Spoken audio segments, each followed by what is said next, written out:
Erin and I want to start with a really big, heartfelt first bite thank you. We have been so encouraged by your kind word, your messages, your glowing reviews of First Bite. This has been a labor of love for the last year and a half, and we are grateful for y'all being on the First Bite journey with us and supporting us because we work full time and this is a full-time gig on top of it. And we do it with joy because we understand that the world of early intervention pediatrics needs evidence in it. So we sweet talked the folks with speechtherapypd.com, and as a thank you giveaway, we have come up with a free pod course subscription. So once we hit 130 iTunes written reviews, we're going to pull another name out of the hat, probably with the assistance of an ever so handsome goose and a bear. And that person will get a free pod course subscription. So over 175 hours of continuing ed plus 19 new continuing hours each month. And there's a new episode every Monday, Tuesday, Wednesday, every other Thursday, and the short course, 9 series long, All Things Ethics with Elise. And that's our way of giving back. So thank you. So please keep the reviews coming. We only have a few more to go, but once we hit 130, then we will pull that name out of a hat. Happy 2020. Thank you for joining us on the journey. And seriously, y'all rock. Thank you. Hey, so by now, I'm hoping that you've heard about the brand new pod course subscription that Speech Therapy PD has rolled out. For $79 a month, you get over 175 hours of ASHA continuing education with 19 new episodes a month.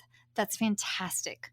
Well, they want to make sure that you also know we have a brand new coupon code. So the coupon code is F as in first, B as in bite, followed by the number 20, FB20.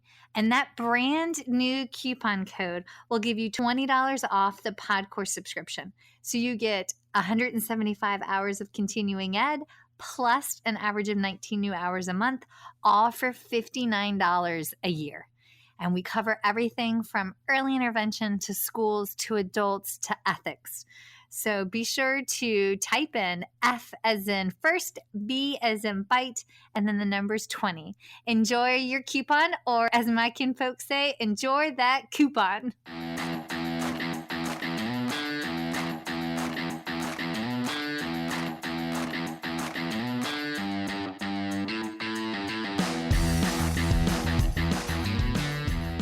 Hi folks, and welcome to First Bite, Fed, Fun, and Functional, a speech therapy podcast sponsored by speechtherapypd.com. I am your host on this nerd venture, Michelle Dawson, MS, CCC-SLP, CLC, the All Things Peds SLP. I am a colleague in the trenches of home health early intervention right there with you. I run my own private practice, Heartwood Speech Therapy, here in Coletown, South Carolina, and I guest lecture nationwide on best practices for early intervention for the medically complex and fragile child. First Bite's mission is short and sweet, to bring light, hope, knowledge, and joy to the pediatric clinician, parent, or advocate. By way of a nerdy conversation, so there's plenty of laughter too. In this podcast, we cover everything from AAC to breastfeeding, ethics on how to run a private practice, pediatric dysphagia to clinical supervision, and all other topics in the world of pediatric speech pathology. Our goal is to bring evidence-based practice straight to you by interviewing subject matter experts. To break down the communication barriers so that we can access the knowledge of their fields. Or, as a close friend says, to build the bridge. By bringing other professionals and experts in our field together, we hope to spark advocacy, joy, and passion for continuing to grow and advance care for our little ones. Every 4th episode, I join in. I'm Erin Forward, MSP, CCC-SLP, the Yankee by way of Rochester, New York transplant who actually inspired this journey. I bring a different perspective, that of a newish clinician with experience in early intervention, pediatric acute care, and nonprofit pediatric outpatient settings. So sit back, relax, and watch out for all our squirrels and enjoy this geeky gig brought to you by SpeechTherapyPD.com.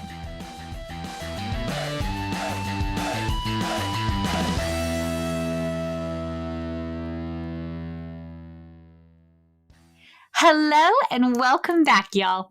Okay, so today's episode is an outgrowth of an idea from episode number 109, The Journey of Cochlear Implants with Dr. Dakota Sharpe, AUD, CCA, and host of our sister podcast pod course, On the Ear.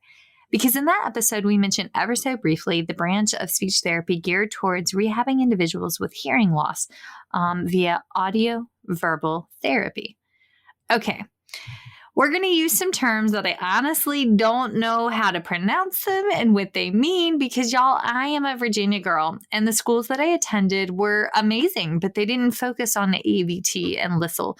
They focused on dysphagia and aphasia. And as grad schools work, they all have a specialty driven by the research of the faculty that works there, which is why when I moved to South Carolina, I was like blown away to hear about all these new terms in our field that I had never heard before. So let me tell you how I met today's guest, Jenine Entwistle Viole.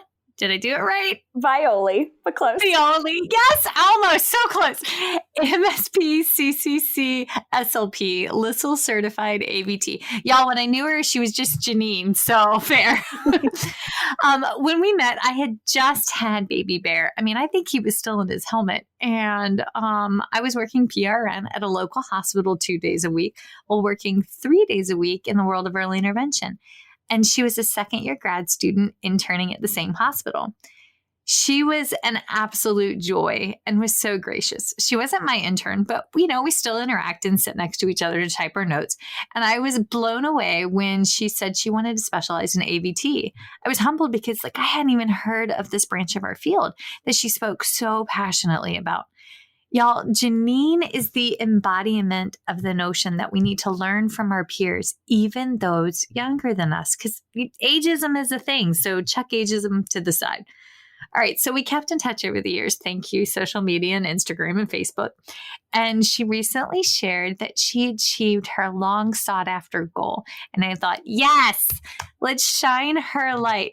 Because in case you haven't figured it out, one of my favorite things to do is to be a pathfinder to help other people share their gifts.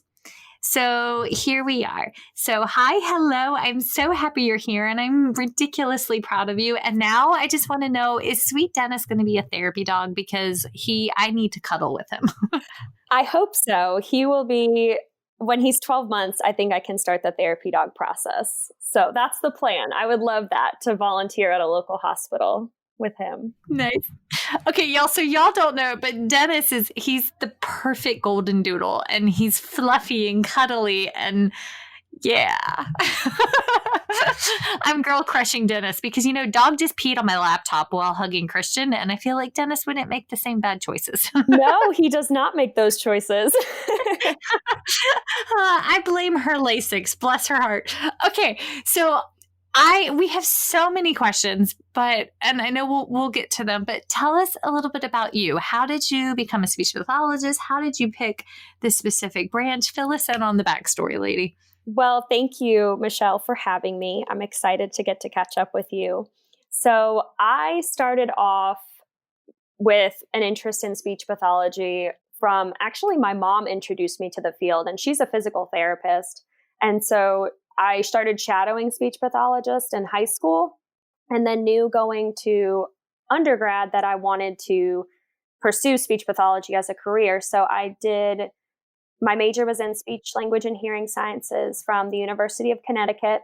And then after that, I moved down south, which is why I've stayed down here at the University of South Carolina, where I did my master's degree.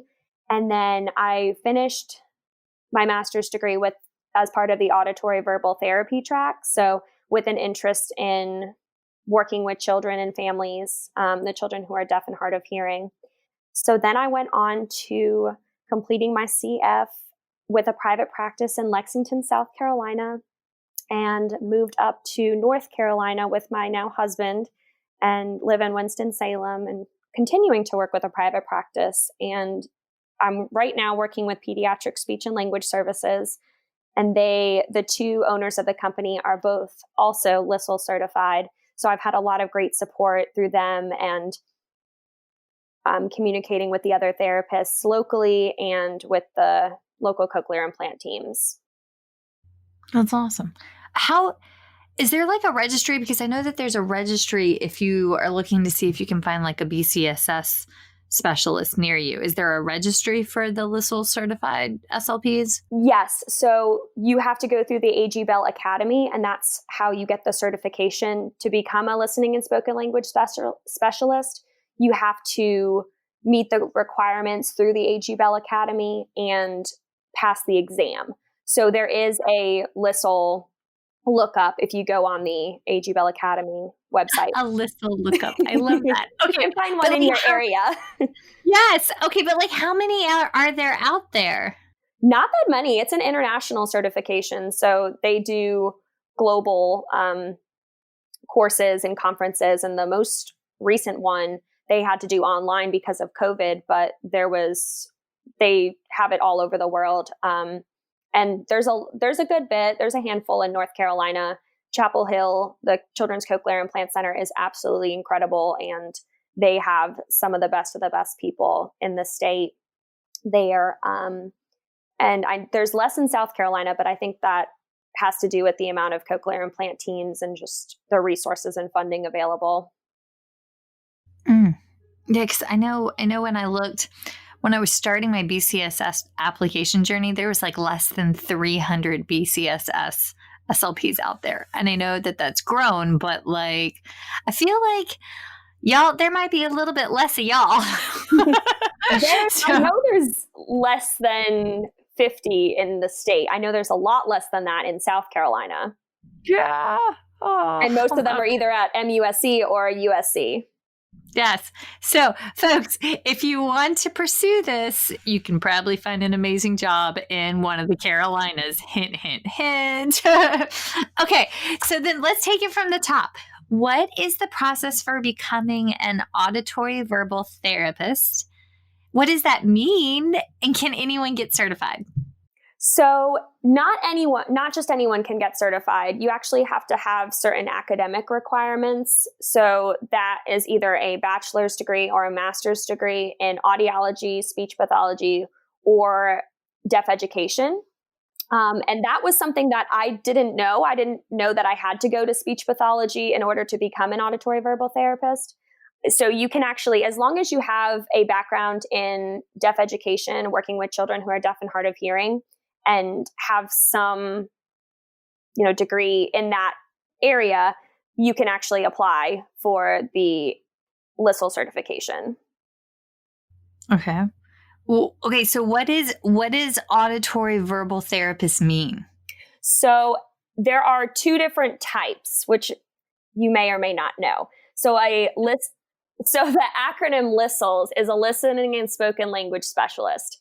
And then within that, there are two subcategories. And that's where the AVT comes into play. So you can, while having the same certification as a listening and spoken language professional, you can either be a certified auditory verbal therapist or a certified auditory verbal educator. So the acronyms are LSLS Cert AVT or LSLS Cert AV Ed. And those differences have to do with the modality of therapy. I don't know if that's the right word, but it's more, so auditory verbal therapy is more one-on-one, where you're working with the parents, you're promoting early diagnosis of hearing loss, you're having one-on-one therapy using the technology, whether it's a hearing aid, a cochlear implant, or a bone-anchored hearing aid, a BAHA. And I just learned what BAHA was. I know what a BAHA was. Thank you, Dakota. Yay! Sorry, I was very proud of myself for learning that.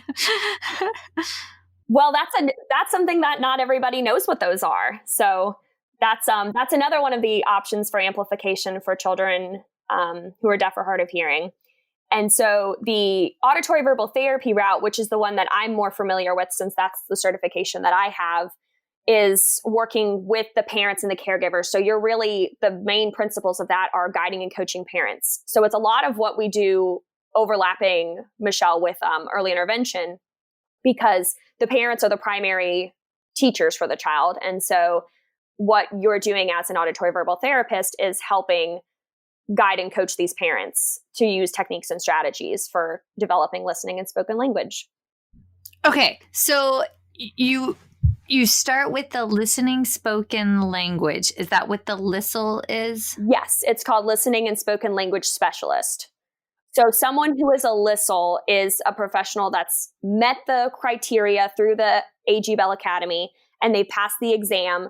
And so they either will obtain, based on what they applied for, they can either be designated a certified auditory-verbal therapist or the auditory-verbal educator.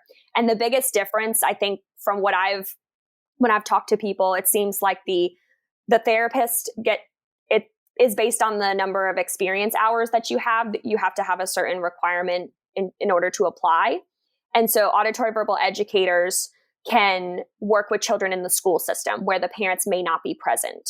The parents might come, but they're involved as much as possible in their child's language and listening development, but it's not directly working one-on-one. So they might be providing parent support services for children in schools. And so it's really promoting mainstream education for kids who are deaf and hard of hearing. And so some of these therapists will work in the school systems with children. Okay, I take away the AVT part, the auditory verbal therapist, that there's a lot more emphasis on the coaching side, which is why it works so excellent within the framework of early intervention. Yes. And that's where, even from graduate school, I didn't feel like just going into AVT, because I was so comfortable with working with parents and having them involved in sessions. I feel like early intervention wasn't any different for me. It wasn't hard to go into because I was already so comfortable working with parents and working with the caregivers. But how cool is that?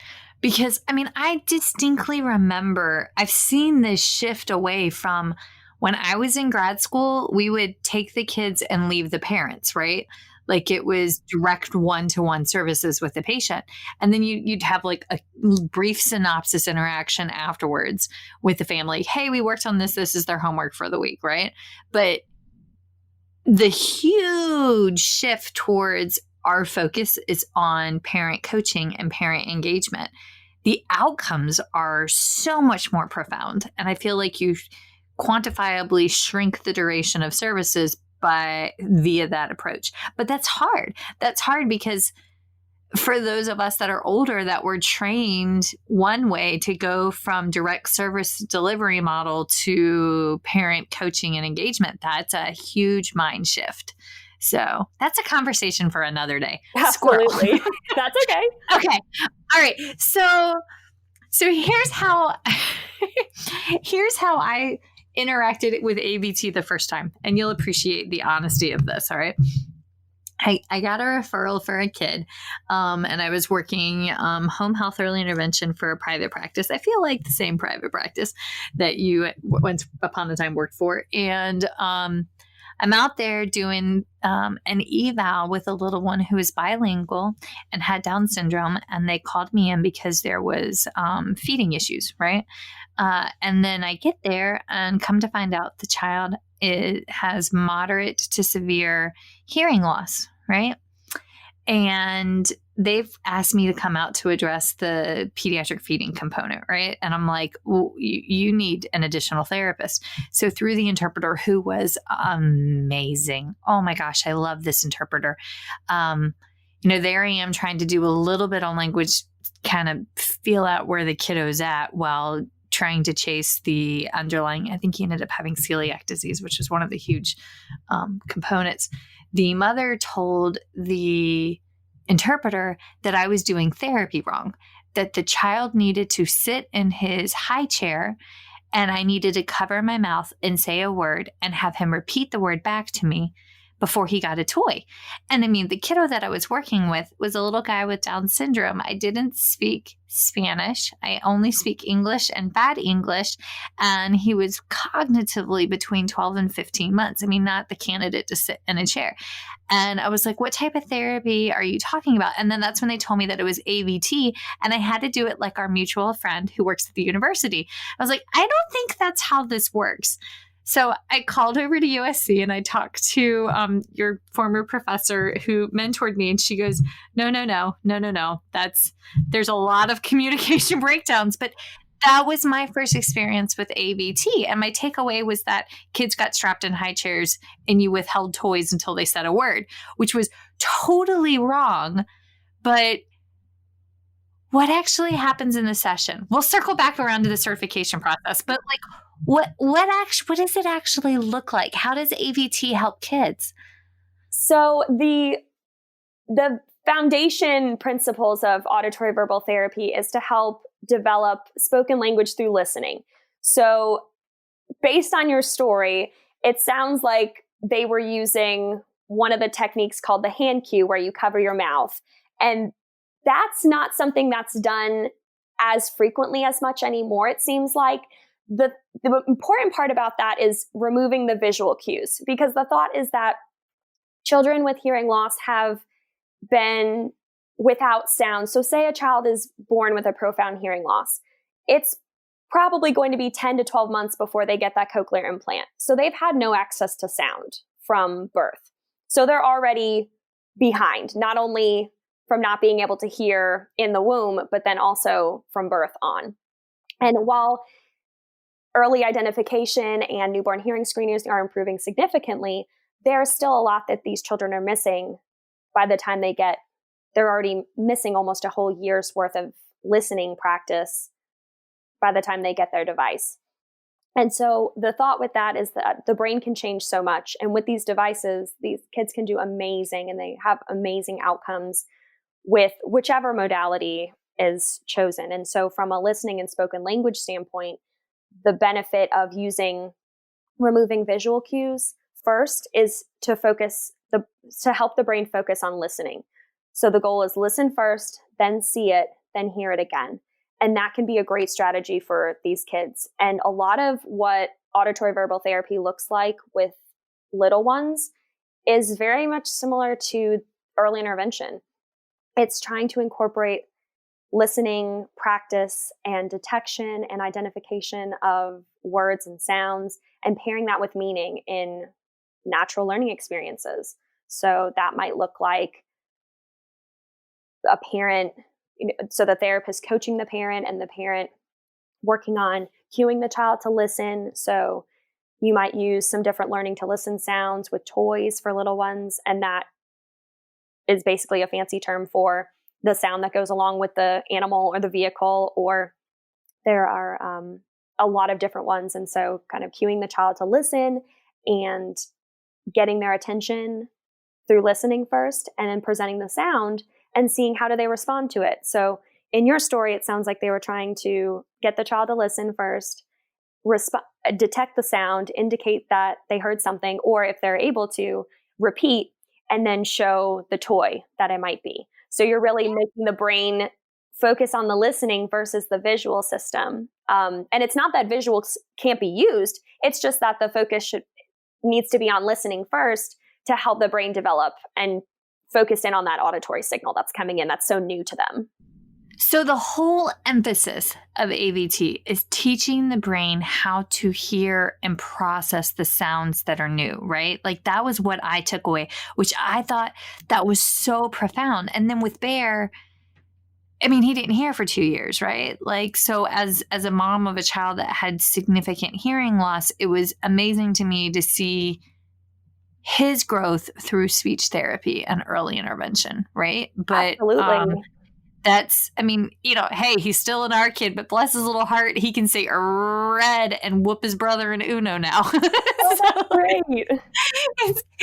He hasn't quite ungeneralized the extent of the but like, I mean, I'm just happy he's doing the baby.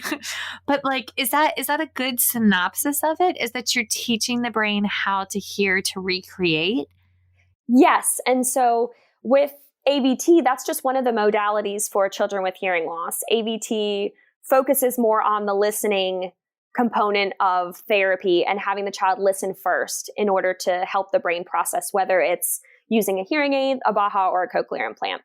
But I think another thing to mention with AVT is that our role as providers is so important that we are collaborating with the families and using ongoing assessment to track progress, to promote early identification in kids, and then make sure that they are getting appropriate audiological management and follow up with their audiologist, and just helping them use hearing as their primary sensory modality. And that doesn't mean visual cues are not part of that, but the primary sensory modality is listening and hearing in order to develop spoken language. And so these are families where if the parent's goal for their child is to learn to listen and talk, this can be a great approach for them. But it's really what the parent values and what they want for their child. This is very, so I promise we'll get back to the certification process, but like, what does a typical session look like for you? Take me through that. Describe that to me. Well, it depends. Do you want to know about a session with a younger child or a session with an older child?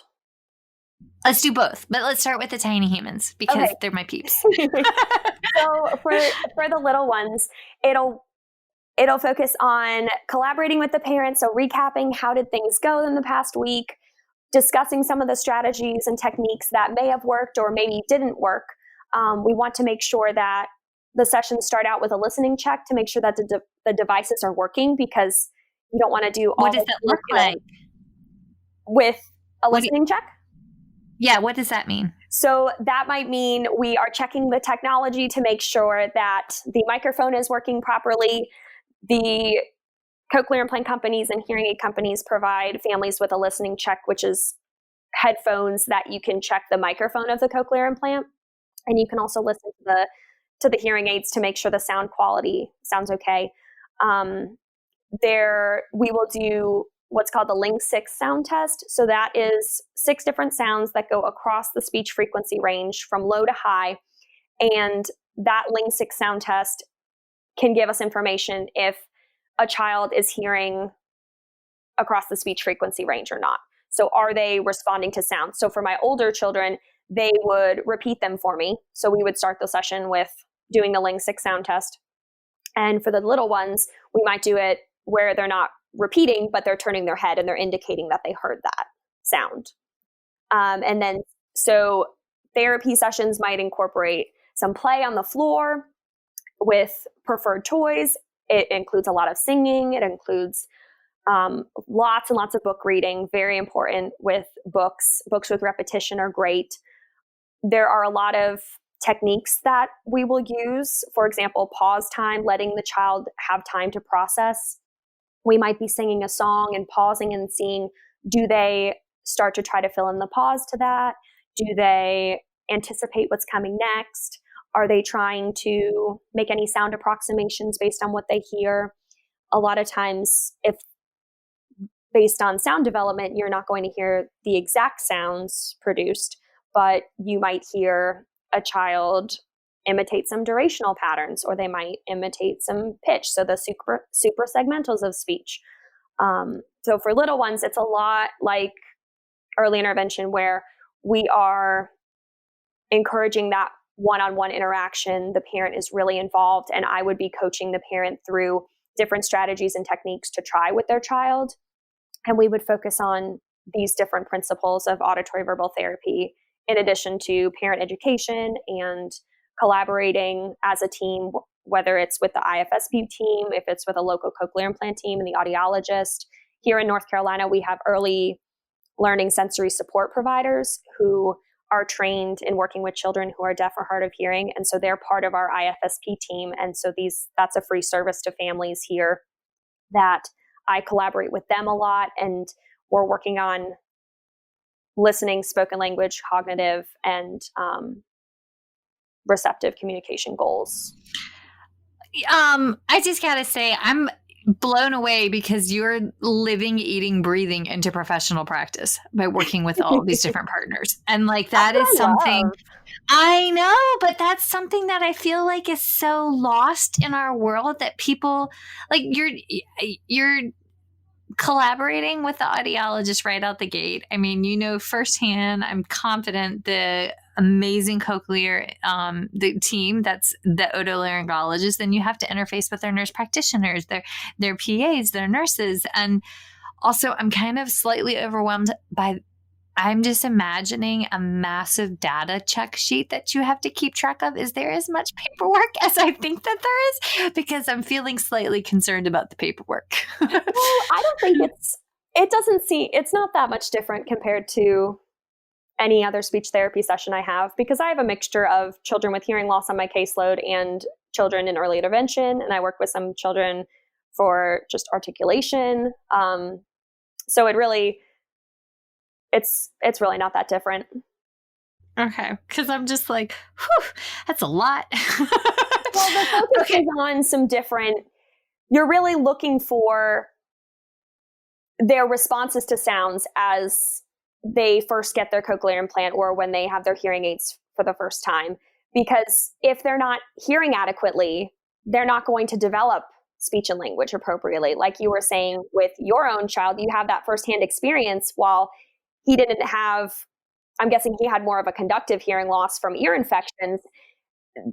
Kids who are hearing sound muffled, like it's underwater, they're still hearing, but they're not hearing clearly. And so that really does impact speech and language development. Yep.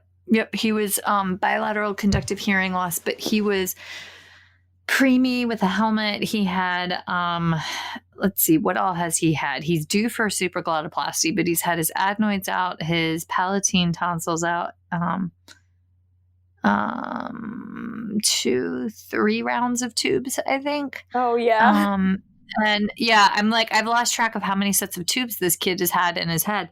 And he's still in OT for torticollis. Oh, wow. But, well, we had 3 months of bed rest, and then he came out with symmetrical brachiocephaly with the back of his skull because he was wedged on my pelvic floor. And he was a feisty one, this child of mine. So as soon as he came out with a flat head. And so we pretty much came like, it was like, oof, he's going to get a helmet. And then they lost the helmet in the mail. Oh, no. I can't make that up. I spent $1,200 on a helmet and they lost it in the mail, and it took an extra week to get there. I was not a happy mommy, but, and I've kept that helmet, and I'm going to give it to him as a present when he gets married and has a kid. That will be his, it smells like a jockstrap, or what I would imagine a jockstrap to smell like. But y'all, if you've never had your own tiny human in a helmet, it's not a pretty smell. But because of all of that, he had craniofacial structure issues, which led to exacerbation and conductive hearing loss because of ear infections. But preemie's tubes their eustachian tubes don't grow where they should, and they don't angle down at the rate. So y'all, he was a 35 weeker. So when you're looking at the kids on your caseloads, I have heard numerous parents tell me, well, they, if I call their name, they hear me. And I'm like, yes, but that does not necessarily mean that they're hearing all of the frequencies that they need to hear. And if they pass the newborn hearing test, that does not necessarily mean that they would pass a subsequent hearing assessment at 8 months of age or at 13 months of age. So I am on this side of it, from having met you all those years ago to where I am now. If I have a child on my caseload and I get called in for feeding therapy, especially my little ones that have a cleft, right? I am very, very quick to make sure that I also ask for a referral to a certified AVT therapist, because I know enough to know that I don't know what it is that y'all do, but you are highly skilled and trained at it. And I need to get that child set for success. And insurance will allow for 2 speech pathologists to treat a child. So, I've worked hands in hands. I'm thinking of one particular little guy that had a family hearing loss, sensorineural hearing loss. He was a third generation family member to have it, but he was born with a cleft of his lip that went up, unilateral cleft that included pretty extensively his left nostril. I was totally blown away by how much his nose was involved in this one, actually. And, we worked on appropriate label seal for PO intake, but I ever so quickly, as soon as I got in, pulled in an AVT therapist to work on sounds right out the gate, because I don't know the magical things that you do. I like to do the thing that I do and then give him back. But I think that's so cool that we can work collaboratively together. Okay. So you tell me about what you do with the tiny humans, but with the bigger kids, I don't know anything about what that looks like, because I don't work with older, more advanced children. So what does an AVT session look like for an older kid? So for an older kid, they will definitely be able to sit and focus during the session. Still use a lot of games of interest to the child, but the focus is more on helping them develop language skills that are more complex. So for my older kids, that might mean producing articles in speech, producing grammatical, like the functor words. Yes, the function, like the things that are harder to overhear, because with hearing loss, overhearing and filling in what was missed is a challenge. So for older children, it's not so much of just detecting the sound, but maybe working on focused listening practice, like a kid on what? Focused listening practice. So we might do things like speech babble. So there's different. Do you remember the good old manner, place, and voicing? Yes. Differences. Okay. So I do actually. So that might mean, say a child didn't get amplification until they were a little bit older, so they hadn't been hearing those sounds clearly. I've actually worked with some kids specifically on practicing listening in more complex and difficult situations. So that might mean we do some speech babble with consonants varying by manner. So that would be one of the easiest. And then there's a hierarchy where we get towards the more difficult consonants to hear the difference between. So like a p, t, k, p, t, or k, as we would say it, pretend it's. But those are harder to hear. And so the little changes and how those speech sounds vary if they're not watching you, it can be very hard to hear the difference between those sounds, because even though everybody says, oh, I don't use lip reading cues, everybody uses their own to some degree. And that doesn't mean that children or adults who are deaf or hard of hearing are master lip readers. That's also a common misconception. So just because they do use more visual cues doesn't mean that that's all they use. So there's kind of this combination of needing listening plus context plus visuals that really help. And so for my older kids, we're working on goals that are not only just about speech, but listening development. So listening to the little details in sentences. So that might look like critical elements, recalling what was heard. So I might say, okay, let's get if we're doing a sticker, I clearly remember with one of my kids, he loved making Christmas trees and decorating them with stickers. So if we know that once the child knows the vocabulary, that might look like, okay, get the bell, the present, and the holly. And they would get all three things. And they might miss one of them because it's oftentimes harder to hear those little details. And that's something that is practiced in auditory-verbal therapy. We're working on cognitive goals, language goals, and speech goals. Yeah, I'm just imagining that carrying over to like a classroom setting where the teacher's standing in the front of the classroom saying, all right, I need y'all to pick out, a number 2 pencil and a composition book, right? Exactly. And how can they hear that with the echoing? We had Jason on, oh my gosh, I think we had Jason on like a year ago, and he was talking all about how the location within a room and how the presentation in a room, how that impacts how a child hears and how little changes can be done to help set that kid up for success. And I have found that Christian needs it. Don't tell my husband I said that, but like he can't hear out of his right ear. Thank you, Army. So like he won't go get that fully assessed, but I have made subtle changes and it's improved. Well, and that's exactly right. You have to wonder too, if you're giving a child a direction like, oh, Charlie, go stand behind Susie or go stand between so-and-so, is the first thing we have to know is, did they hear it? What did they hear? So with my older kids, that might look like if they answer a question incorrectly or they look at me like I have 12 heads, I might say, well, what did you hear?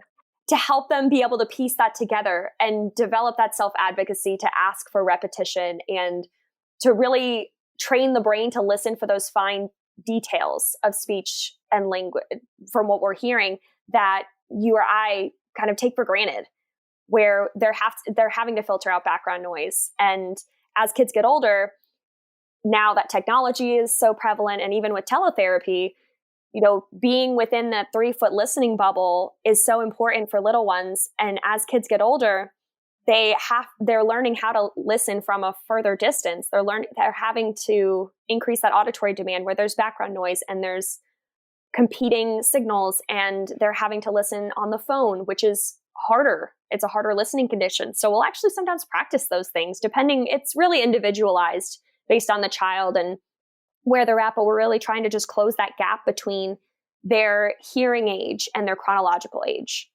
So the chronological age being when they were born, how old they are, and the hearing age being when they got their devices and how long have they been using those devices consistently.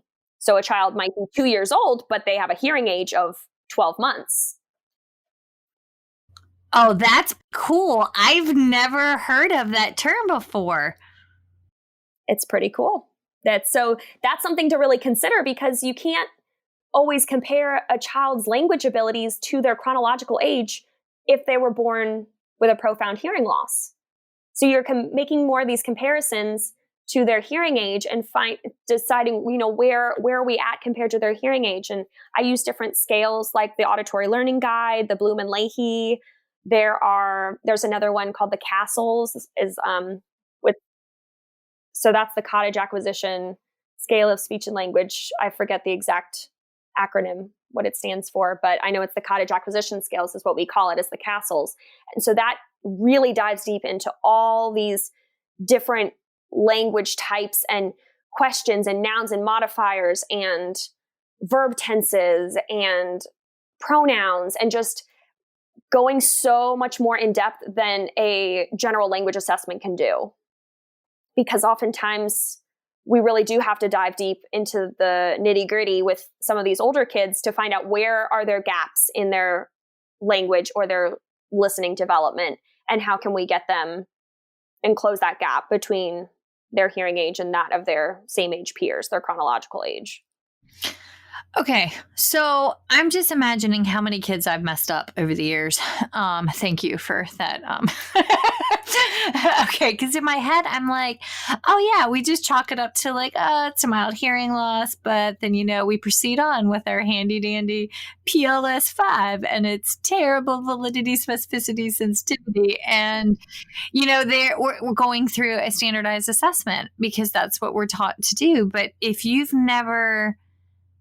And I feel like I failed them, but I failed these kids unknowingly because I was not exposed to what AVT is or that it's an option out there. And I mean, I know as soon as I met you and I met the folks over, at the university here in town, like I have evolved and changed because that's what we needed. But prior to that, I wouldn't take into account the level of hearing loss or their hearing age, because I didn't know.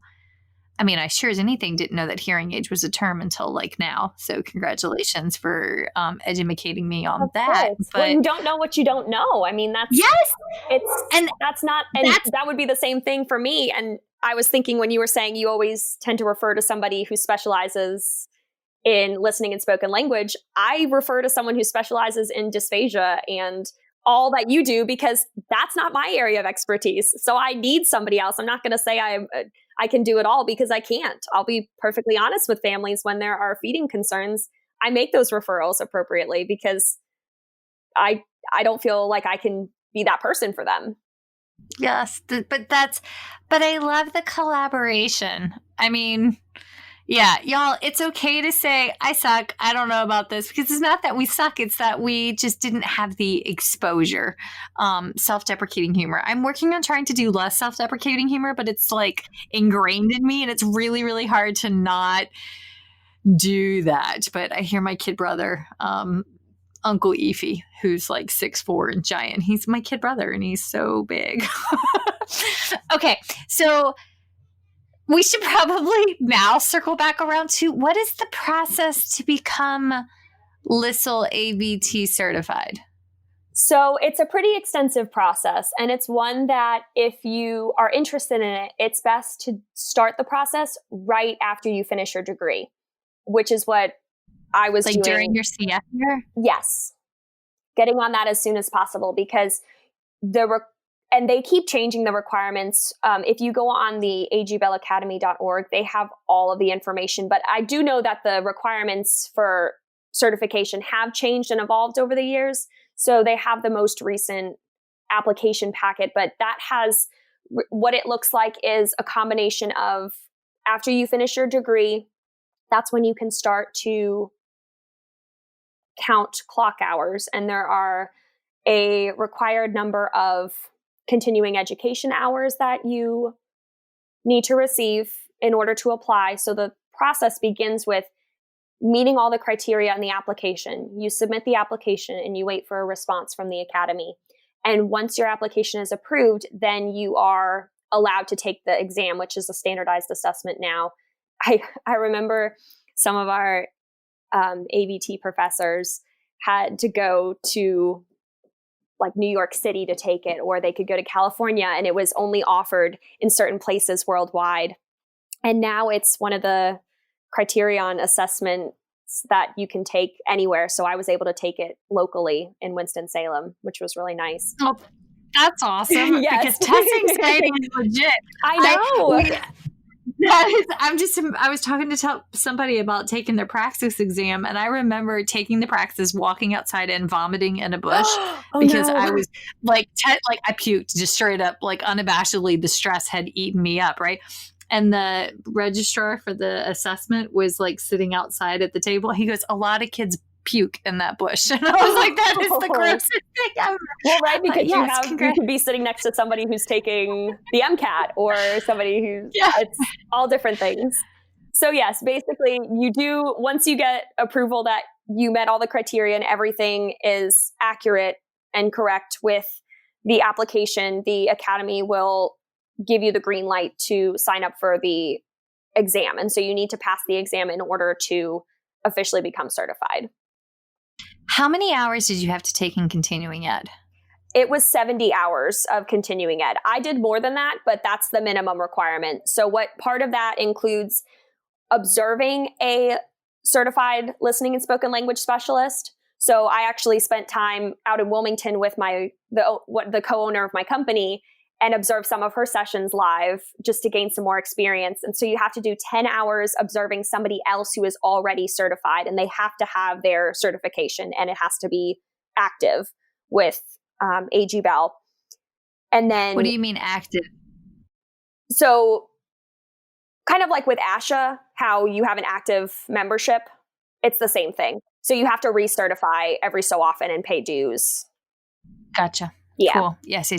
Like the BCSS, like you have to get certified, and then you have to maintain so many continuing ed hours and doing things like that. Yeah. It's the same thing. So we have a certain amount of continuing ed hours that we need in a certain time interval, similar to ASHA.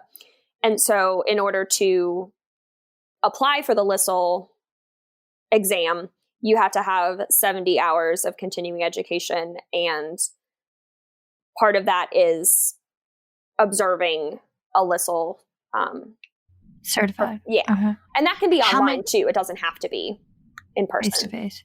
How many hours did you have to get like doing therapy? Do you say doing LSL therapy or is it doing AVT therapy? What is the correct nomenclature? I don't know if there's what would be the correct. I would say it would be sessions with a focus of auditory-verbal therapy. Okay. Yeah. Okay. Because it's a listening and spoken language session, and you're the auditory-verbal therapist, and auditory-verbal therapy is kind of that umbrella term for all of the principles that you're doing in the therapy session, like working with the parents and collaborating with the audiologist and promoting mainstream education and all of that. But I had to do, so it's 900 clock hours. Wow. So you have to have 900 hours, and 750 have to be direct contact hours. So that I started, and there's a certain, I don't know exactly what it would be now because I didn't count them, but you can count clinical practicum hours in your internship, a certain number, I think it's 75, towards your final amount. So you need to be doing 750 hours, and 150 of those can be indirect hours. So not working directly with the family and the child, but doing maybe IEP meetings, assessments, anything like that. That's not direct therapy. So I would keep track. My advice to anybody who's interested is start early and keep track of everything, because it is very extensive. You have to have all this documentation. I mean, my application was hundreds of pages long just to have everything included, because not only do you have the clinical hours that you're keeping track of, but you also have your continuing ed that you're keeping track of. You have mentored sessions. So you have to have 20 sessions, whether it's live or video recorded. They have to be observed and evaluated by somebody who has a listening and spoken language AVT or AV Ed certification through the AG Bell Academy. So you have a mentor you have 20 mentored sessions. So that took a lot of courage for me, because the initial ones, obviously coming out of grad school, they're very different than my sessions now. So the whole purpose of that is to really develop your skills and get feedback from a mentor to be able to refine and change and just develop your overall skills as a therapist to become a better provider for families and kids. That is dedication and love. It is. So like, there is. How many years did it take you to finish this thing, hon? So you have about 3 to 5 years. You cannot apply before it's been 3 full years. So you have to have 3 full years after your degree in order to be eligible to apply. And as far as I know, you cannot do more than 5 years. So you have to have it within that time frame. So you have a 3 to 5 year window after your degree to obtain all the requirements for the LSL application packet. So I did it in about 3.5, almost 4. I started working in September of 2016 and passed my exam earlier this year. Yes, I was so proud of you, but now I'm like, oh my God, I feel like you earned like a really nice vacation for this completion. It's definitely, it's well worth it, but staying on top of it is really important too. And I guess part of it can depend on luck with if you have the clientele and the amount of hours, because it is kind of a demand. It's a pressure to make sure you're getting all these hours. And so thankfully, with starting off in South Carolina, I had a pretty good amount of kids on my caseload that I was doing auditory-verbal therapy sessions with. I had some that I was doing more of total communication. So some kids who use sign language, that I didn't count towards my hours because that's not true auditory-verbal therapy. I wouldn't have thought of that, but yes. So I still work with those kiddos, but that wasn't part of my certification process. So kiddos who are using more of a total communication approach, it still is great experience. And I love doing it. I'm not fluent in sign language. There are several, I'm sure plenty of auditory-verbal therapists who are fluent in sign language, but there are so many different modalities like cued speech, American Sign Language, that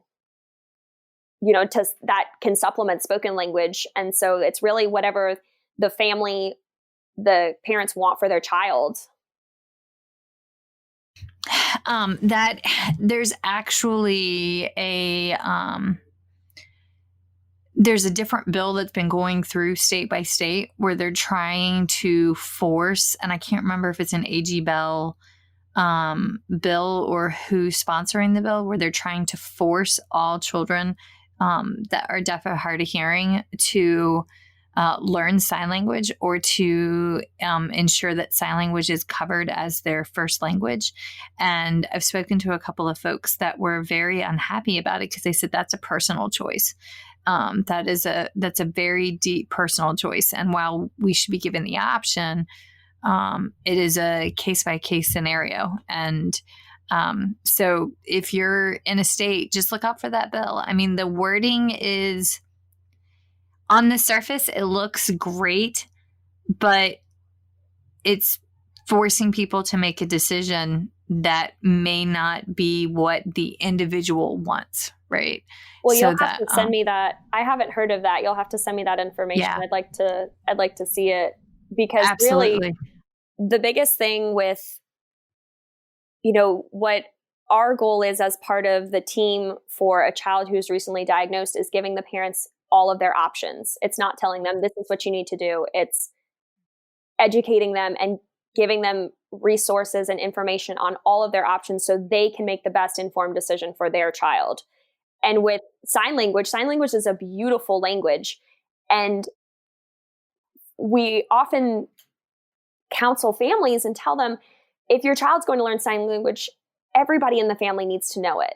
It's not something that the child learns and then the family needs to be able to communicate with their child. And that's with whatever language it is.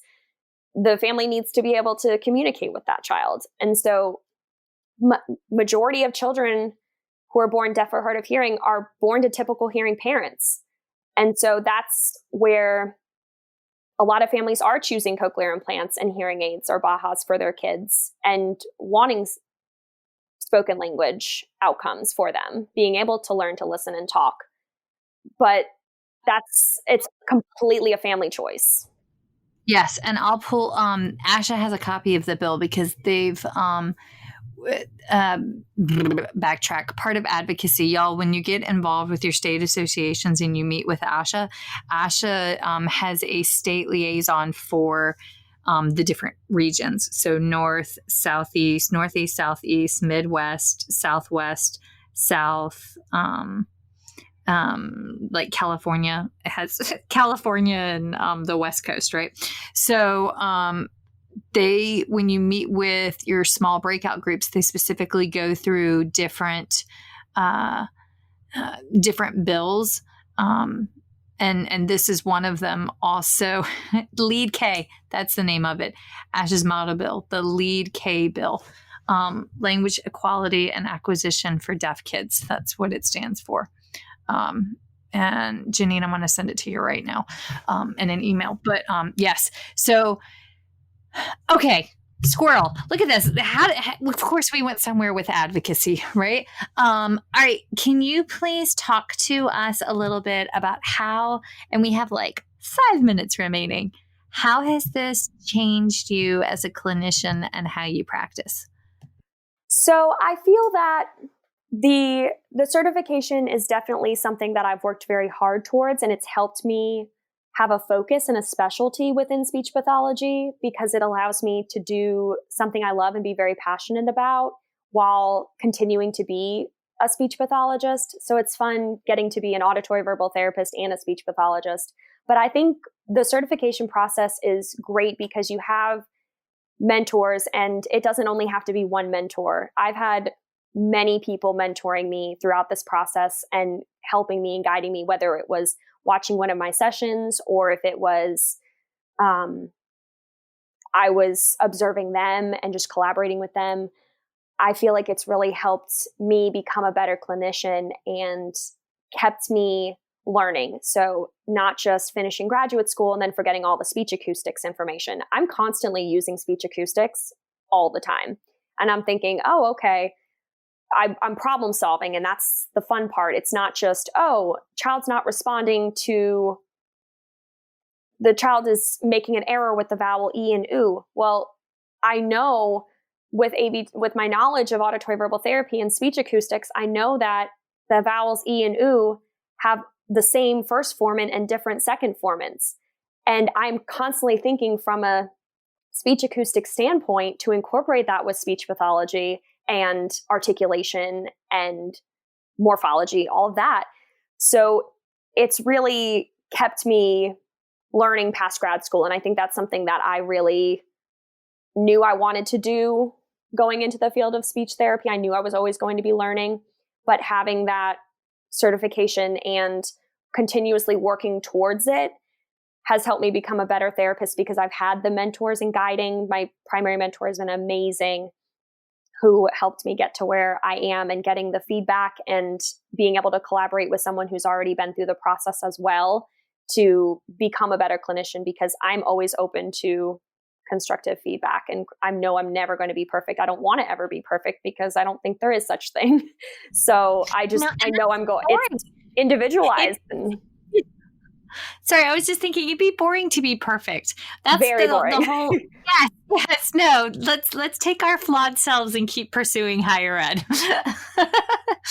Well, and one of your questions earlier was, what does a session look like? And I don't feel like I was able to give you a very clear answer, because they're all individualized. And that's something I love too, is I can use this knowledge to make individualized decisions, whether it's we have a child with a progressive hearing loss, and I'm a part of the team helping to decide, is a cochlear implant necessary right now, or can we wait? How is the child doing with their hearing aids? And is it providing enough access, or do we need to reprogram? So I'll do some diagnostic therapy and be able to communicate with the audiologist to say, hey, I have concerns with X, Y, and Z. And then they can take that information and use it in sessions, whether it's to do an audiogram and get a, aided hearing test or unaided, or if it's to map their cochlear implant. You make me want to study more, woman. But that's not to say it doesn't come with a lot of work, because the speech acoustic side of things, it isn't as easy to, it's not concrete memorization. Well, I guess it could be, but it's something that I get to actually use throughout the day. So it's become something that is just general knowledge for me versus having to memorize specific formants. Like, I'm actually getting to implement that and use it and think about it. So that has definitely been helpful for me to be a better therapist, and just having the knowledge of listening and spoken language development. And there are some great evidence-based resources that have been put out, and just having that and collaborating as a team, I feel like has made me a better clinician. And I know I will always continue to be learning. There's a big difference between Jenine as a CF and Jenine now. And I can only imagine, I've only been working, 4 years. So I can only imagine 10 years from now what that's going to look like, the difference. So I certainly don't know it all, but I'm learning and continuously trying to be better. And that's through the families and the kids I work with as well. A lot of it is experience. Let's get Dennis certified, because yes. I'm living vicariously through you to make Dennis a therapy dog. Because dog, let's face it, dog ain't going to cut it. Bless her little Lasix cardiac bed self. But yeah, she's poor baby. Well, Dennis helps out in my therapy sessions, and he'll do high fives and tricks, and we work on articulation. If he barks, we work on listening. Oh, did you hear that? Listen. What did you hear? It's been fun. He's on his way. Oh my gosh. Yes. Okay. All right. I have to switch us over to questions, but really quick, if someone has an additional question specifically for you, how can they reach you, friend? So they can email me. Do you want me to say my email? Yes, please. Okay. My email is JENINESLP@gmail.com. And that's my shorter one because my maiden name is ridiculously long. So I've switched over to my work email. But they can email me at any time. I mean, I have Facebook, I have LinkedIn. I'm on the ASHA and the AG Bell registry. So that should have all of my information on it as well. Most excellent. Well, thank you. I am grateful for you for your dedication and for inspiring others, and just you rock. Hold on one second. Let me switch this to questions. Okay. Okay. Feeding Matters guides system-wide changes by uniting caregivers, professionals, and community partners under the Pediatric Feeding Disorder Alliance. So what is this alliance? The Alliance is an open access collaborative community focused on achieving strategic goals within 3 focus areas: education, advocacy, and research. So who is the Alliance? It's you.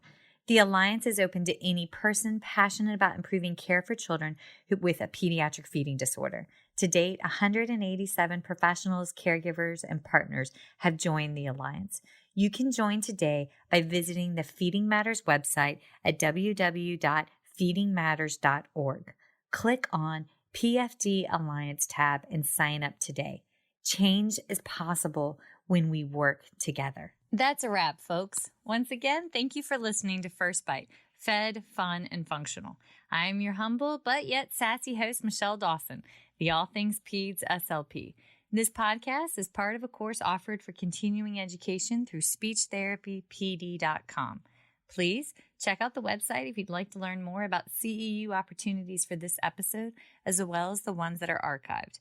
And as always, remember, feed your mind, feed your soul, be kind, and feed those babies.